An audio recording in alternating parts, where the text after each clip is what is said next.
first. Hi, my name is Kai Joseph, and I'm in 3rd grade. Hi, my name is Sarah Logsden, and me and Kai will be reading Fenway and Hattie for you. Chapter 8, The Wicked Floor. How could things get any worse? Hattie's in trouble. An evil squirrel is trying to keep me from saving her, and the wicked floor is in my way. I can't let it stop me. I won't. Hey, wait a minute. What am I thinking? I can go the other way. I'm coming, Hattie, I bark. In a flash, I'm halfway down the hallway. I'm almost there, but then I meet another obstacle. The gate. It's blocking my way to the door. I can't get through, but I can't give up. There's too much at stake. Before I can talk myself out of it, I race back toward the eating place. There's only one thing to do.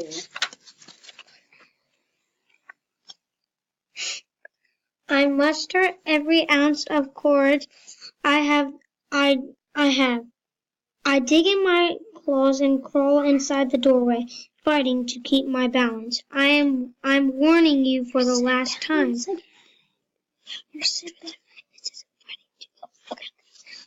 I'm warning you for the last time, squirrel. I bark.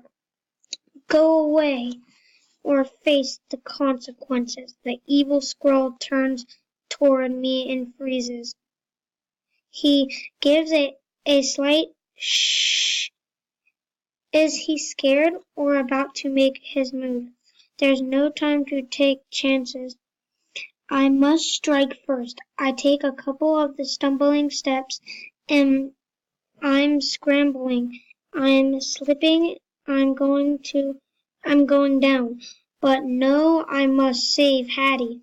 I keep racing ahead. Nothing can get in my way. I'm hurtling toward the evil squirrel. My paws slip and slip, but I pull myself up. Hold on, Hattie, I bark.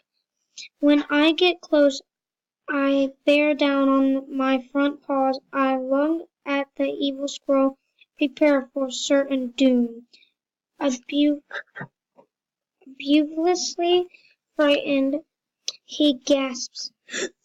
My cue to pounce, I paw the evil squirrel's lumpy, bumpy fur, which does not feel very furry.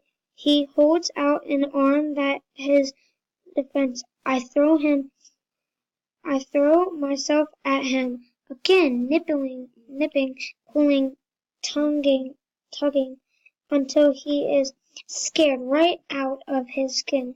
Literally, as the evil squirrel shrieks in horror, the lumpy, bumpy covering slides of his body, which smells awfully familiar, like mint and vanilla, and a bit like the choky spray. Hattie, is my nose deceiving me? I back off. I cock my head and glance up into the wonderful dark eyes I know anywhere. It is Hattie, Fenway says. Sit. My gaze locks to hers as if pulled by an invisible leash. I sink my bum, my tail thumping the cool, slick floor. Good boy, Hattie squeals. She drops to her knees, squeezing me and patting my head. I slobber her nose and her eyes and her chin. Hooray! Hooray! My Hattie came back, and she's not a squirrel anymore. And best of all, she's loving me again. Hattie rubs my belly, laughing and showering me with kisses. It's a deliciously happy moment that I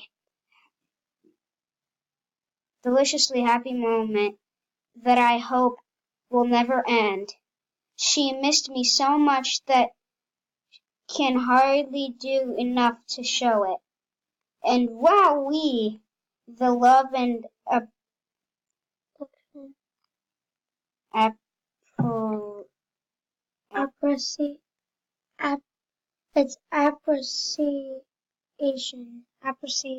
appreciation sure feel great. I miss you too, I bark. I'm nuzzling Hattie's wet hair. Where's her cap and bushy tail? When my ears perk, whooshing, howling noises come from outside suddenly. I remember the gigantic squirrels. I race over to the sliding door. I peer out, but there's only blackness and pounding rain. In the blue flashes of light, all I see is an empty dog park. And the giant trees, leaves rippling and blowing in the wind. Clearly they were petrified and don't even think about coming back. I bark in triumph. When I rush back into the eating place, it's bathed in bright light. Food ladies rubbing her eyes, and Fetchman's wearing his glasses. They look like they just woke up. Hattie food lady says in a voice that sounds glad but mostly relieved. Honestly, you'd think discovering that Hattie has returned would be cause for a full-blown celebration. Fetchman says, Fenway, he sounds surprised. Did he forget about me? Hattie speaks very quickly. She must be explaining to Food Lady and Fetchman what happened, that she turned into a squirrel and a pack of rifle squirrels and the squirrels scared the squirrels away. And in case they couldn't figure out who the hero is, Hattie gestures dramatically toward the middle of the gosh, I almost feel embarrassed. Food Lady's eyes bulge, her hands fly up to her mouth. Fetchman squats down, grabbing his knees. His face is beaming. Good boy, he says, more surprised than ever. Good job. Food Lady rushes over and gives me a tight squeeze. Fetchman joins in. Hey, it's all in a day's work. I want to say, no squirrel has a chance against me. But then again, I could get used to the love fest.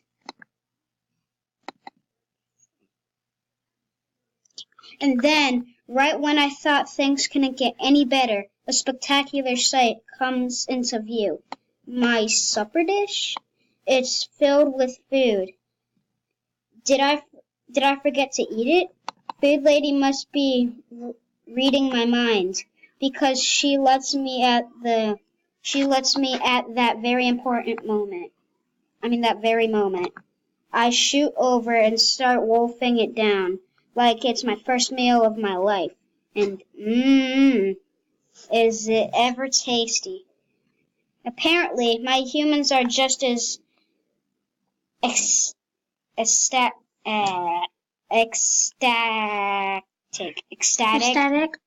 and the food as they were about my heroics. Hattie jumps up excitedly. Fetchman puts his arm on Food Lady's shoulder. They were all standing over me, mesmerized, like they've never seen a dog eat before. And frankly, it's more than a little distracting. Hattie strokes my back. She smells happy and proud. It's the best smell ever. I gaze at my empty bowl, wondering how the food disappeared so fast. And that's when I see something else that makes my tongue start panting. The wicked floor! My bowl is sitting My bowl is sitting right on it, and so am I. This can only mean one thing. I have trounced my nemesis.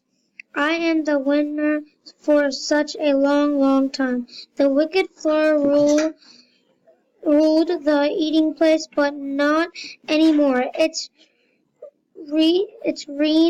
Region is officially over. I flop down and rest my face on its cool surface. I rub, terrifying on an evil, slippery, but you're not match for me.